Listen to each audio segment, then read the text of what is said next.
So, Scott Pilgrim. Scott Pilgrim is a strange story. It's a story about love, loss, and acceptance.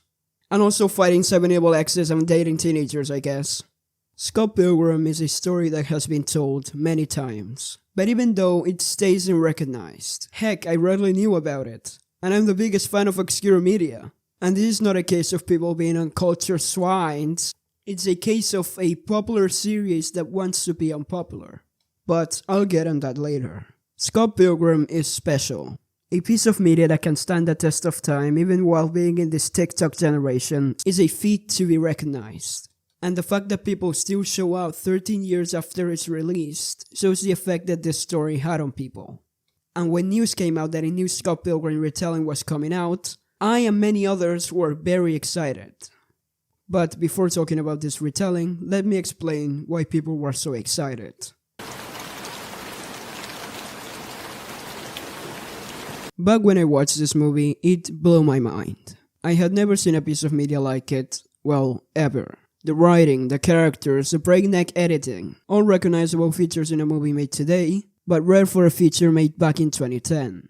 Like I've already said, Scott Pilgrim is a piece of media that has stood the test of time. And that is because Scott Pilgrim vs. the World is a movie that was ahead of its time. Its dry and bizarre humor come to series like Smiling Friends. It's memorable and very good music, by the way. All of that made a movie that in question should be perfect. But even though this movie is practically perfect, it has its faults. The original story of Scott Pilgrim was told by comics, 6 volumes to be exact. And trying to cram that in a 1 hour and 52-minute runtime is practically impossible. And that ends up making the characters in the movie pretty one note. With that kind of sacrifice and character development, with Scott kind of going through the notions and us not really getting to know why he's such an asshole. Just to summarize, the story of Scott Pilgrim is, Scott is a 22-year-old man that is in a relationship and lives with his gay roommate, and lives life by mooching off his friends and family.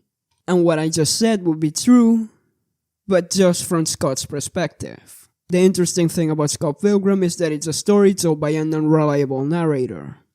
So let me explain the story again. Scott Pilgrim is about Scott, a 22-year-old man that is in a relationship with a teenager.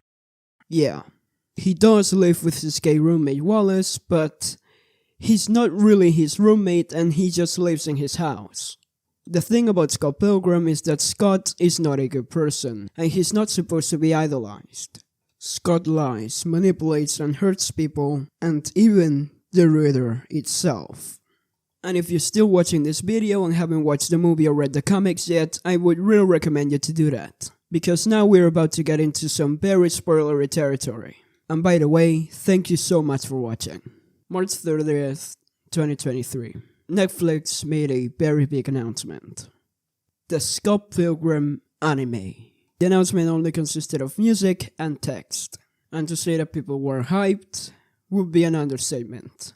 And after a long while of waiting, the show finally came out. So Scott Pilgrim takes off, starts practically like the movie. We get introduced to Scott, the band, knives, and all of the characters.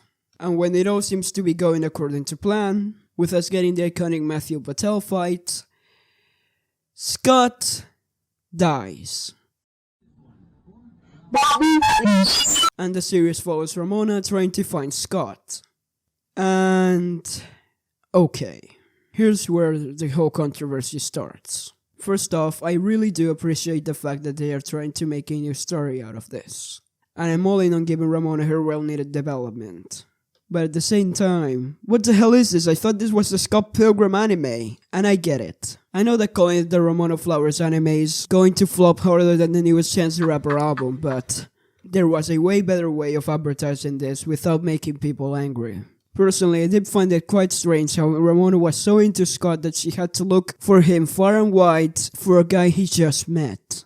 And you could say the same thing about Scott, but Scott is mentally ill at this point. The only way he ended up having a date with Ramona in the first place was by him stalking her and finding the place she worked at, so she could come to his house and he could ask her out. And especially when we think about Ramona's movie counterpart, it's kind of strange. Personally, I would have preferred if the show took place after the end of the movie. or the future Scott timeline. That way, Ramona's search would have made way more sense. It's the guy she just got engaged with. Of course you would have wanted to find him. And while liking this new take with the story, I have to ask, why? I really like what they did with Ramona and the fact that she had to confront every single one of her exes. I love that. The fact that she talks with them and parts ways with them. I really like that, and that makes Ramona's character 10 times more likable. But at the same time, why even call it a Scott Pilgrim reimagining? Scott is barely in it, and his resolution comes off more rushed than even in the movie. And I know, what I'm about to say is crazy, but what if Scott was never kidnapped by his future self? What if Scott kidnapped himself and just did it to prove a point? That could have made for a very interesting concept. And that features Scott and future Ramona just fighting all the time. Personally, I'm still kinda split on the series, and I will probably make another video on it, but I still like it, and I love the fact that they tried to make a new story out of it.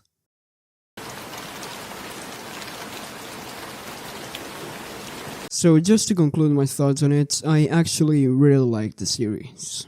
Even though I might be a little bit butthurt at the fact that I didn't get a Scott Pilgrim anime, and the fact that he just shows up in the middle of episode 6, I still enjoyed the series.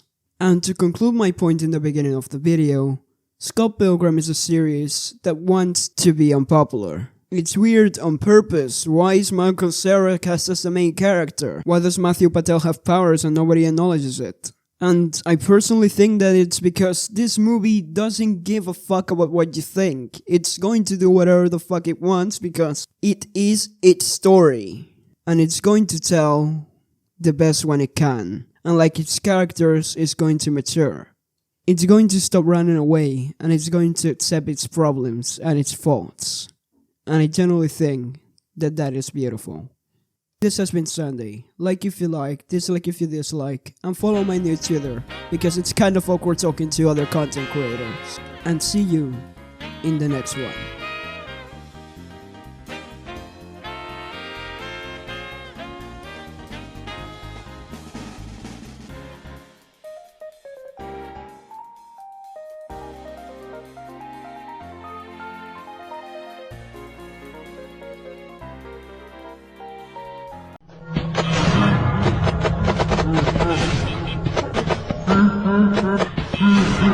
Mm-hmm.